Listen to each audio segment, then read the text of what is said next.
Assalamualaikum warahmatullahi wabarakatuh.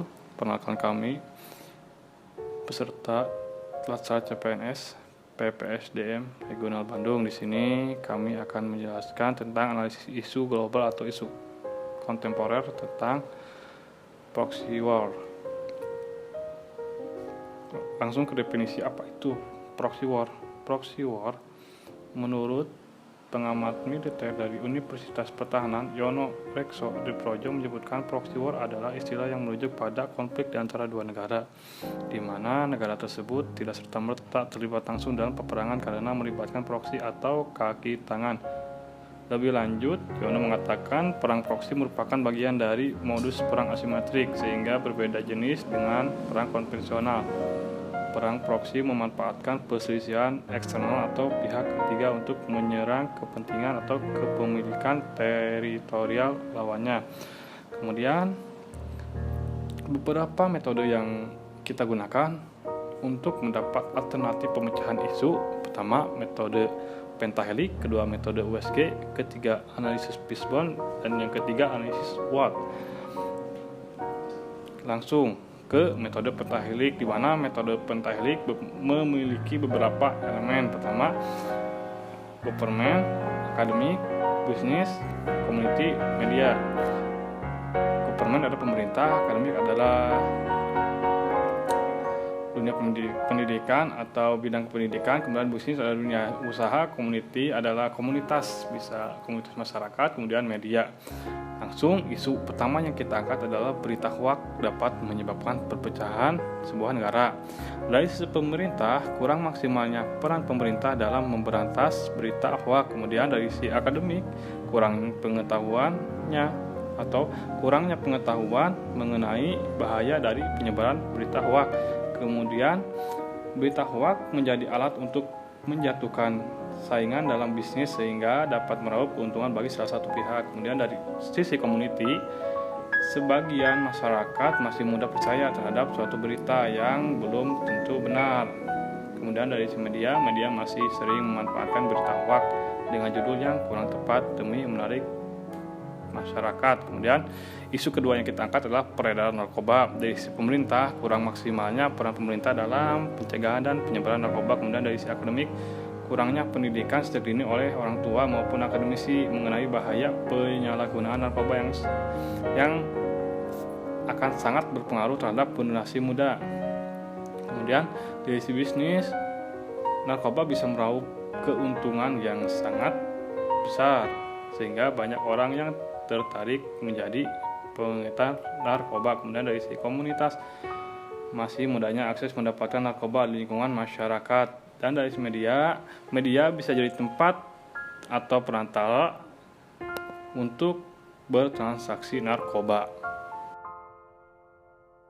Analisis isu metode pentalik untuk radikalisme, yaitu governmentnya masih terdapat perbedaan perlakuan hukum terhadap pelaku radikalisme. Untuk akademiknya, pendidikan dan moral bela negara di bagian akademik masih kurang. Terus di segi bisnisnya terdapat pelaku usaha yang memanfaatkan isu radikalisme untuk kepentingan usahanya.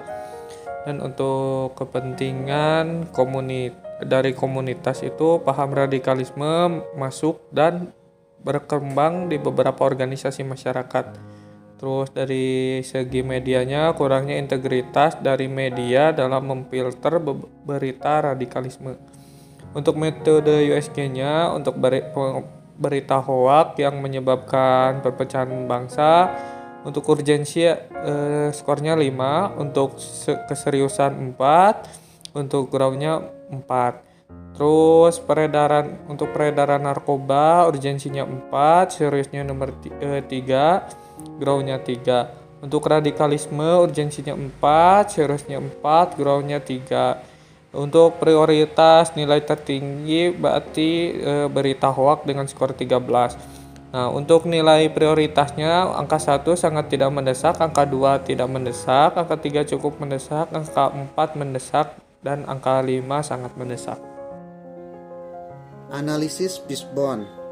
Fishbone analisis atau yang sering disebut juga cause effect diagram merupakan sebuah metode yang digunakan untuk membantu memecahkan masalah yang ada dengan melakukan analisis sebab dan akibat dari suatu keadaan dalam sebuah diagram yang terlihat seperti tulang ikan.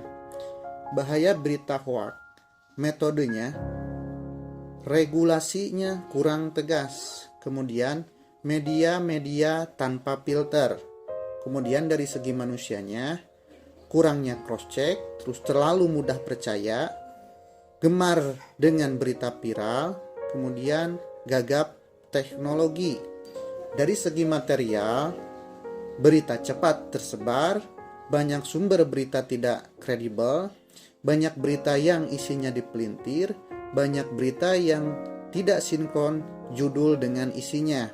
Dari mesinnya, banyak buzzer, kemudian beragam jenis media pemberitaan. Kemudian, analisis SWOT. SWOT itu sendiri adalah singkatan dari strength atau kekuatan, weakness atau kelemahan, opportunities peluang, dan threats ancaman.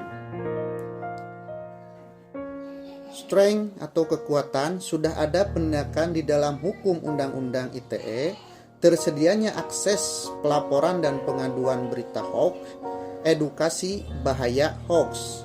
Untuk opportunitiesnya atau peluangnya, tingkat kesadaran makin tinggi akan bahaya hoax, perbaikan regulasi pemberantasan hoax. Untuk threat atau ancamannya adalah banyak unsur kepentingan, kemudian media sosial yang bebas menyebarkan berita hoax tanpa filter.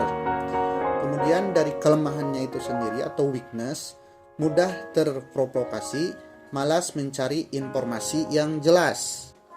Untuk alternatif pemecahan masalahnya, untuk SO, strength dan opportunity, meningkatkan edukasi tentang bahaya hoax.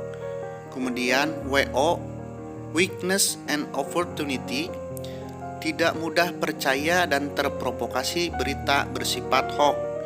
Kemudian untuk weakness dan threat, membiasakan verifikasi kebenaran berita. Kemudian untuk strength and threat, terus-menerus mempromosikan giat bijak dalam media sosial. Demikian pemaparan dari kelompok kami. Mohon maaf bila ada kesalahan. Assalamualaikum warahmatullahi wabarakatuh.